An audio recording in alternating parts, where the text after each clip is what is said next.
మీ ఇంటి లోపలి గోడలు డాంప్నెస్ వచ్చి పుట్టి పెయింట్ అంతా కూడా ఈ విధంగా పీల్ ఆఫ్ అవుతుందా? ఇంటి లోపలి గోడలు కంప్లీట్గా మాయిశ్చర్ ఇల్లు మొత్తం స్ప్రెడ్ అవుతుందా? దీనికి కంప్లీట్ పరిష్కారం ఏ విధంగా చేసుకోవాలో మేము ఈ వీడియోలో మీకు క్లియర్గా చూపించబోతున్నాం. ఇంటి లోపల ఉండే internal wet areas, bathroom, balcony, wash area, utilities, వీటిల్లో మనం 24/7 కంప్లీట్గా వెట్ కండిషన్లో ఉంచుతాము. ఇక్కడ నుంచి వాటర్ ఫ్లోర్ లోపలికి పెనిట్రేట్ అయ్యి ఆ జాయింట్స్లో నుంచి మనకి స్ప్రెడ్ అయ్యి ఆ వాటర్ అనేది మన ఇంటి ఫ్లోరింగ్ కింది భాగంలో ఇల్లు మొత్తం స్ప్రెడ్ అవుతుంది. టైల్స్ కింద ఉన్న ఈ పోరస్ మెటీరియల్ డస్ట్ స్ప్రెడ్ చేస్తుంది.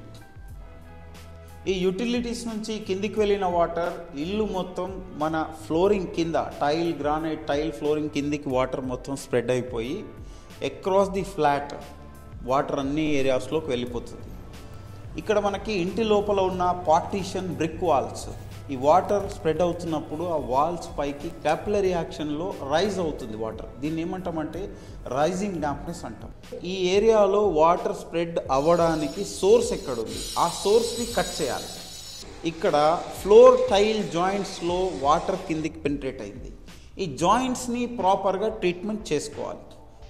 ఈ జాయింట్స్ని కనుక మనము ప్రాపర్గా non shrink acid resistance epoxy grout, Fosroc Nitrotile EPW grout, it is a 3 component epoxy grout. ఇది మనకి ఈ జాయింట్స్లో కనుక స్పేస్ లేకపోతే దీన్ని మనము 3 mm by 3 mm groove cut చేసి ఈ ఇపాక్సీ మెటీరియల్ని మనము ఈ జాయింట్స్లో కనుక ప్రాపర్గా ఇన్స్టాల్ చేస్తే వాటర్ స్ప్రెడ్ అనేది ఇక్కడితో ఆపొచ్చు. అట్ ద సేమ్ టైం మనకి బాత్రూంలో ఉన్న కార్నర్స్ కూడా ప్రాపర్గా ఈ విధంగా సీల్ చేసినట్లయితే వాటర్ స్ప్రెడ్ అనేది ఆగిపోతుంది.